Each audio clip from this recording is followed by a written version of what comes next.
Bonsoir à tous, ravi de vous retrouver en direct comme chaque soir sur KTV. Ce matin était réuni au sein de l'hémicycle Younoussa Bamana une grande partie des principaux acteurs économiques de l'île dans le cadre de la 3e édition du Forum économique de Mayotte. L'ordre du jour était sur le projet gazier au Mozambique. Et si les sites d'extraction seront situés au Mozambique, Mayotte pourrait également bénéficier des investissements qui seront réalisés sur le continent. De quelle façon et avec quelles ambitions? Les réponses se précisent, comme nous l'explique Jaïdi Maoulida, au montage Leslie Vimenet. L'hémicycle Younoussa Bamana a fait salle comble pour cette conférence. Si le projet gazier en Mozambique est bien lancé, le grand public se demande quel en sera l'impact pour Mayotte. Vous savez qu'avec ce projet-là, Mayotte peut se positionner dans plusieurs secteurs et ainsi créer de la ressource nouvelle pour impulser encore un peu plus de dynamique économique. Je parle du port qui peut augmenter son activité, l'aéroport de Mayotte, le milieu du tourisme, l'hôtellerie, mais des emplois directs qui pourraient être créés ici à Mayotte. Vous avez vu, notamment dans la soudure, dans le maritime, dans le fret, dans le transit, entre autres, mais aussi dans le transport. Ce sont autant de secteurs qui peuvent être directement impactés d'une manière positive par le projet Mozambique. Au cœur du projet, le port de Longoni devrait, au vu des enjeux, faire peau neuve. Il va y avoir une nombre assez importante de tonnes de matériel qui va transiter par Mayotte et de ce fait, de la transformation sera faite au port de Longoni. Le port, c'est les pierres angulaires du projet. Ça veut dire si le port n'est pas au rendez-vous, rien d'autre va se faire parce que tout se passe par la logistique et tout ça.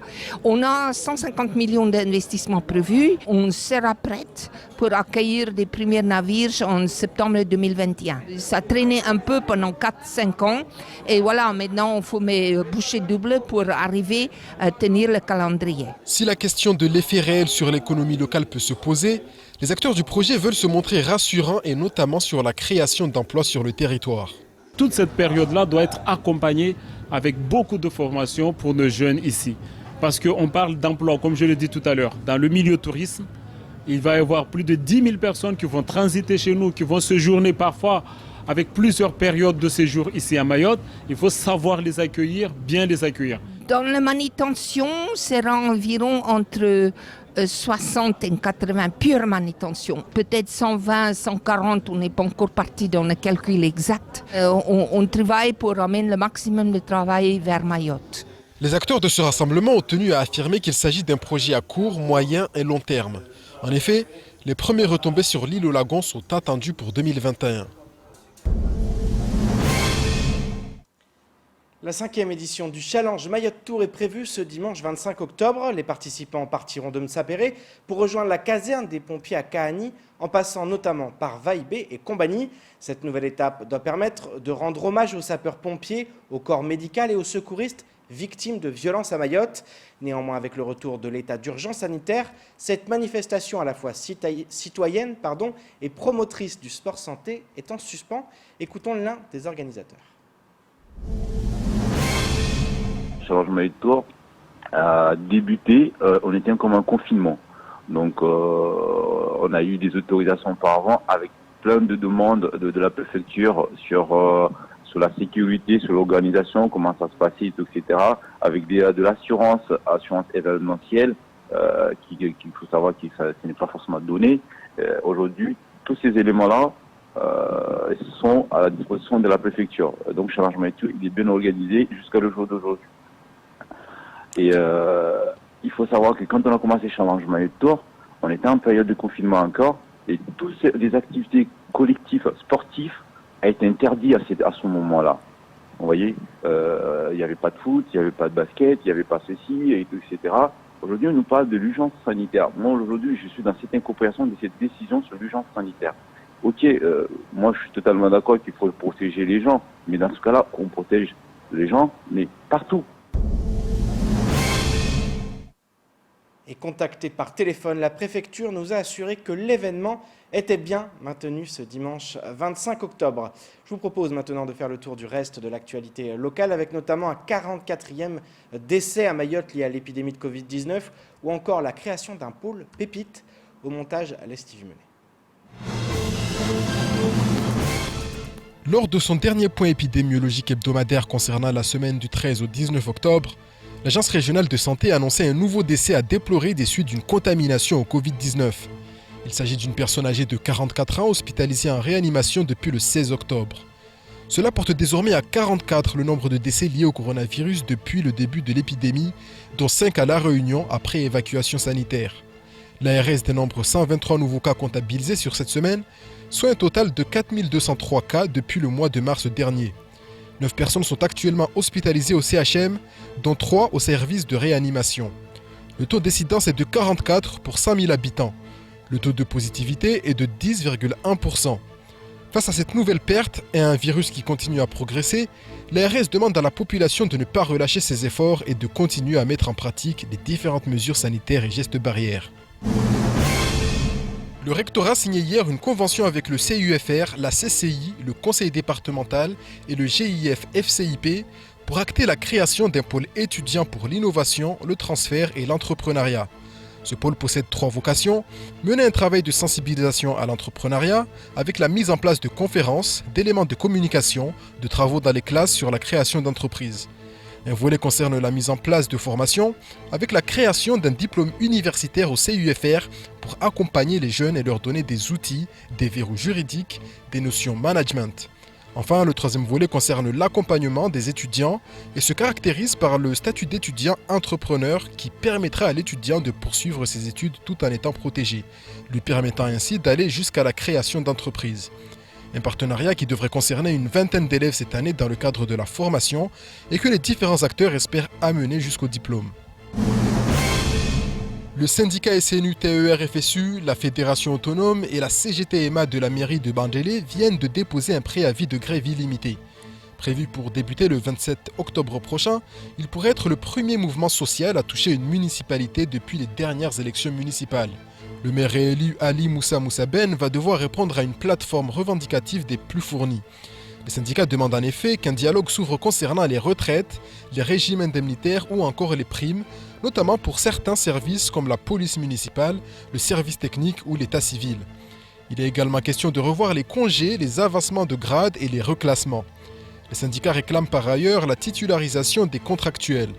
En ce qui concerne le fonctionnement de la municipalité, ils exigent un local syndical ainsi que la mise en place du comité technique et du comité hygiène, sécurité et conditions de travail. Et venons-en à cette polémique avant de clore cette édition. Depuis plusieurs années, chaque élection de Miss Mayotte agite le département. Lorsque ce n'est pas le choix de la candidate qui fait polémique, c'est les tensions internes au sein du comité qui occupe l'actualité. Cette année n'échappe pas à la règle. En effet, l'association culturelle Modèle Agency Mayotte vient d'adresser une lettre à Sylvie Tellier pour manifester son désaccord quant à l'organisation du concours localement. Elle veut récupérer l'événement géré aujourd'hui par la SARL, Société Miss Mayotte. Au montage, Leslie Jumenet. À chaque concours Miss Mayotte, sa polémique. Ces dernières années, l'événement a divisé le département. Cette fois, l'association culturelle Modèle Agency Mayotte a décidé d'écrire à Sylvie Tellier, la directrice de la société Miss France, pour remettre en cause le comité organisateur. En effet, Modèle Agency souhaite récupérer l'événement pour que ce concours fasse à nouveau rêver les Mahorais. La lettre, elle a été claire. Le but, c'est carrément de faire comprendre à la maison mère qui est Miss France que nous souhaitons carrément redonner le blason à cette élection qui est aujourd'hui Miss Mayotte. Voilà. Qui dit Miss Mayotte, là on parle de Miss France. Miss France, c'est toute une histoire. C'est des enfants de 4, 5, 8 ans qui sont devant leur écran en pleine période de fête. Et voilà, il y a des choses qui vont pas et qu'il faut en parler. Nous demandons juste une rencontre avec la présidente et puis voilà. L'association est soutenue par le collectif des citoyens de Mayotte à l'origine du mouvement de grève de 2018. Selon son porte-parole, il est temps que le concours revienne aux fondamentaux et ne soit plus géré par une seule personne. Qu'elle ait des yeux bleus, qu'elle ait des yeux blancs, qu'elle ait des yeux marrons, ça c'est les sélectionneurs qui en décidera. Et puis aussi, dans la règle de l'art, c'est les dirigeants qui décident de tout ça.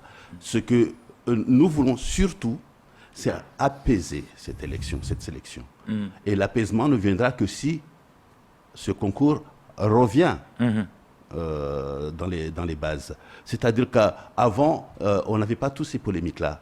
Pourquoi ? Parce que c'était une sélection qui a été faite avec des règles établies, avec des gens qui étaient là pour surveiller, contrôler la légalité et la légitimité surtout des actions. Donc tout se passait bien. Mais depuis quelque temps, bien entendu, il y a du fric qui passe là-dedans. Les choses ont commencé à changer.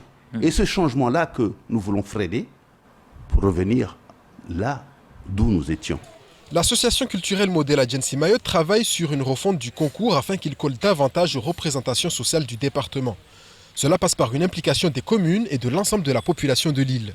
Le projet, c'est de faire participer la population dans cette élection, en alliant justement nos traditions, nos cultures et le glamour. Revenir à l'ancien temps. Parce qu'avant, c'était un engouement populaire. Vous parlez de projet, on peut en parler en 2 secondes. Oui. Pourquoi pas faire une élection, rentrer au plus profond de nos mamans, de nos sœurs, intercommunale. Ça, c'est un projet. Vous sortez une Miss dans la communauté de communes, vous sortez dans les communautés de communes du Sud, vous réunissez ça à une élection mahoraise, Miss Mayotte mahoraise, et vous en sortez une. Pourquoi pas? Ça fait participer les villages, ça fait participer les filles. L'association assure que des discussions étaient engagées avec le comité du tourisme ou encore le conseil départemental qui aujourd'hui n'est plus financeur de l'événement. Objectif, récupérer Miss Mayotte dans un futur proche. De ce côté, le collectif des citoyens de Mayotte envisage d'aller à la rencontre de Sylvie Tellier dès sa sortie de l'aéroport le 7 novembre prochain. Et c'est ainsi que s'achève cette édition. Merci de nous rester fidèles sur KTV. Je vous donne rendez-vous demain dès 19h pour tout connaître de l'actualité locale. Excellente soirée sur Quasi.